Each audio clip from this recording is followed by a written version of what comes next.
أمير دولة قطر خلال زيارته الرسمية للقاهرة في يونيو الماضي.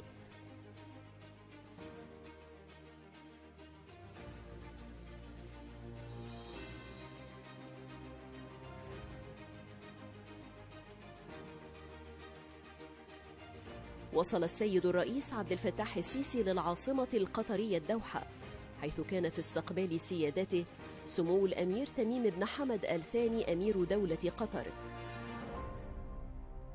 وكبار رجال الدولة في قطر.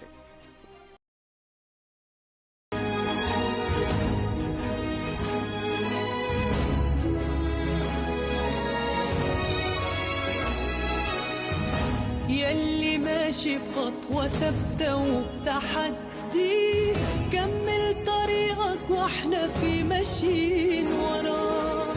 ناديت وقلت يلا نعلى بالبلد دي، وكنا فين وشوف بقينا فين معاك.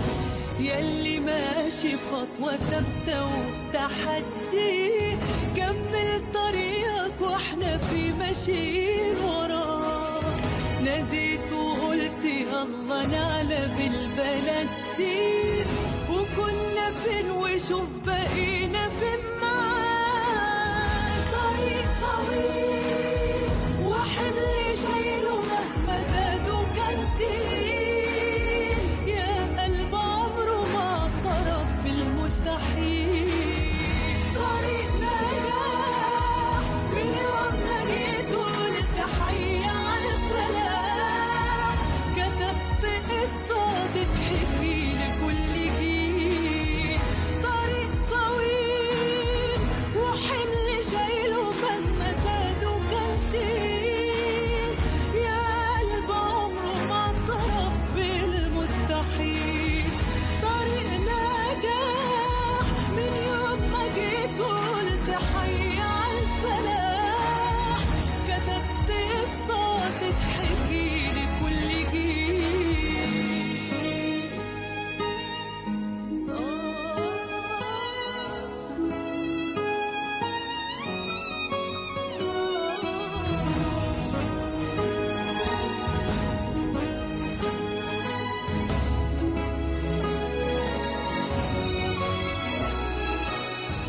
يلي راسم حلمنا وفيك أملنا، كمل طريقك واحنا بيك مطمنين.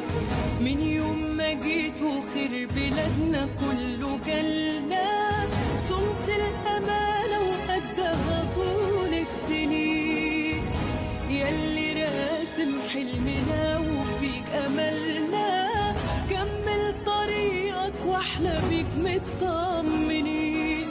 من يوم ما جيت وخير بلادنا كله جالنا، صمت الأمانة وقدها طول السنين. طريق طويل وحمل شايله مهما زادوا كان تقيل، يا قلب عمره ما اعترف بالمستحيل.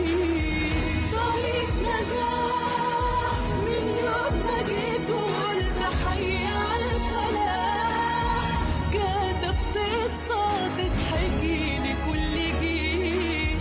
طريق طويل وحمل شايله مهما زادوا كان تقيل، يا قلب عمره ما اعترف بالمستحيل.